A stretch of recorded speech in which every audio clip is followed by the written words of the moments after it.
আসসালামু আলাইকুম। কেমন আছেন বন্ধুরা? আশা করি ভালো আছেন। চলে আসলাম আপনাদের জন্য নতুন একটা ভিডিও নিয়ে।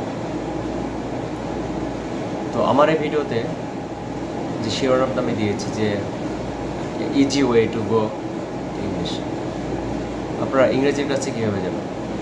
খুব সহজ, তাই না? আসলে সহজ।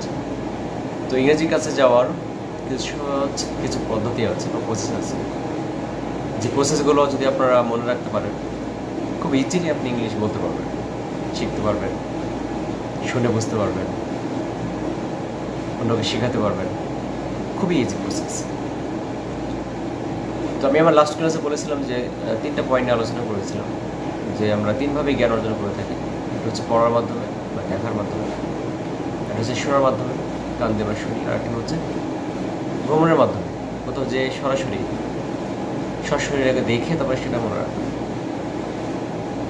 তো 3 নম্বরটা হচ্ছে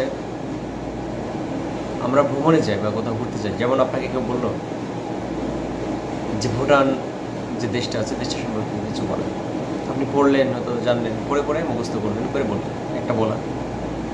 আরেকটা হলো আপনি কারো কাছ থেকে শুনলেন যে ভুটান সম্পর্কে লট অফ ইনফরমেশন শুনলেন, শুনে তারপরে হচ্ছে আপনি সেগুলোকে বললেন একটা। আর একটা হলো আপনি সেখানে গেলেন, ঘুরতে গেলেন, ঘুরতে যেয়ে নিজে দেখলেন যে কোথায় রাজধানী, কোথায় আছে আপনার সংসদ ভবন তাদের, কোথায় আছে বলে সেই বুদ্ধের সেই মূর্তিটা, কোথায় পাহাড়, কোথায় রাস্তা, এভরিথিং আপনি জানেন। তো দেখে দেখে যেটা জানা হয় এটা হচ্ছে বেস্ট। এটা কখনো হারায় না, এটা সরাসরি স্মৃতিতে আপনারা গেঁথে যায়। আর আমরা যেটা মুখস্থ করি, তো এই জিনিসটা আমাদের মনে থাকে না। এই জন্য এটাকে মনে রাখার জন্য বারবার প্র্যাকটিস করতে হয়, বারবার পড়তে হয়, বলতে হয়, মনে রাখতে হয়। এত কিছু করার পরে মনে করেন যে আপনার একটা জিনিস আয়ত্তে আসে। তো 3 নম্বর যে আমরা একটু টিপসটা বলছি, সেটা হলো যে আপনার সরাসরি দিয়ে দেখা। তো এইগুলো ক্ষেত্রে আপনার যদি কোনো ইনফরমেশন, কোনো টপিক্স আপনার কাছাকাছি থাকে, সেক্ষেত্রে এটা তো আমাদের অনেক সময় হয়ে ওঠে না। সময়ের কারণে হতে পারে, টাকা পয়সার কারণে হতে পারে, আমরা যেতে পারি না। তো সেক্ষেত্রে আমাদের পড়তে হয়, অথবা শুনতে হয়, ঠিক না? ম্যাক্সিমাম। তো আপনি ইংরেজি প্রথমে শিখবেন, কীভাবে শিখবেন সেটা নিয়ে আলোচনা করছি, বলাটা পরে। তো ভোকাবুলারি শিখবেন 1 by 1, একটা একটা করে বা দুটা করে প্রতিদিন। শেখার উত্তম পদ্ধতি হচ্ছে প্রতিদিন পড়া।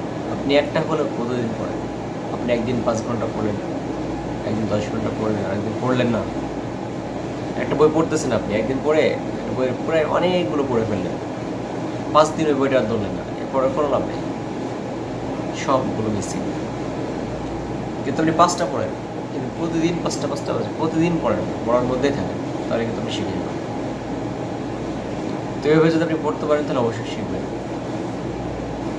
আরেকটা হলো যে আপনি হলো বলবেন, যেটা শিখবেন সেটাই বলবেন। কার সাথে বলবেন? যার সাথে বলতে পারেন তাদের সাথে বলবেন। বন্ধু হতে পারে, কলিগ হতে পারে, রুমমেট হতে পারে, আর কেউ না থাকলে অন্য কারোর সাথে বলবেন, ঠিক আছে? তো বন্ধুরা, দেখা হবে নেক্সট ক্লাসে। আমি 3 নম্বর ক্লাসটা আবার আলোচনা করবো। আসসালামু আলাইকুম।